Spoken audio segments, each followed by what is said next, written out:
5 வருஷம் இருந்தீங்க, இங்க 5 வருஷம் இருந்தீங்க. இந்த கூட்டணியில் இருந்து நாங்கள் சாதிச்சது இது ஒன்று சொல்லு. இப்ப எங்க அண்ணன் மது ஒழிப்பு மாநாடு போட்டாங்களா? எங்க அண்ணன் திருமாவளவன் விடுதலை சிறுத்தைகள் போட்டுச்சா? இப்ப எங்க கூட்டணியில் இருக்காங்க? திமுகவில். மது மூடாம திறந்து வச்சிருக்க பெருமகன் யாரு? அப்ப மது ஒழிப்பு மாநாடு பயனற்றதாயிருச்சா? இப்ப மதுவை ஒழிக்கிறவன் எவனும் அவனோட கூட்டணி அப்படின்னு பிடிவாதமா இருக்கணுமா இல்லையா? ஏன் இல்ல? சாதிவாரி கணக்கெடுப்பு எங்க ஐயாவுடைய கொள்கை. சாதிவாரி கணக்கெடுப்பு எடுத்து எவன் சமூக நீதியை நிலைநாட்டுறானோ அவனுக்கு தாண்டா கூட்டணி அப்படின்னு ஏன் இல்ல? அப்போ நீங்க என்ன கோரிக்கை முன்வைக்கிறீங்களோ அதை நிறைவேற்றாதவன் கூடவே போய் வலிமையை சேர்த்தா எப்படி? வலிமையை சேர்த்தா எப்படி அது நிறைவேற்றப்படும்?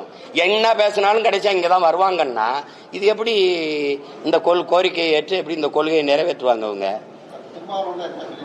எந்த ஒரு கோரிக்கை வைக்காமலே தொடர்ந்து ஒரு தைரியம் வேணும் அப்படின்னு சொல்லி அவரே பேசியிருக்காரு. கூட்டத்துல நிக்கிறதுக்கு வீரமும் துணிவும் தேவையில்லை, தனிச்சு நிக்கிறதுக்கு தான் வீரமும் துணிவும் தேவை. இப்ப எங்க அண்ணனை போய் நான் எங்க அண்ணன் எடுத்த நிலைப்பாட்டை குறை சொல்லவோ இது சொல்லவோ நான் இல்லை. அது அவர் முடிவு, அவங்க நிலைப்பாடு. அது இல்லை. நாங்கள் இதுல நிக்கிறதுக்கான காரணத்தை சொல்றேன். இந்த சமரசம் என் முன்னவர்கள் செஞ்சதுனால படிப்பறிவையும் விட மேலானது பட்டறிவு.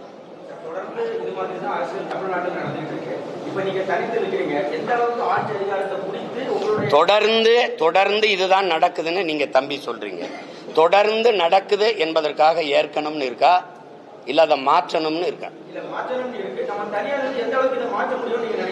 தனியா நின்று மாற்றமா இல்லையான்னு பாருங்க.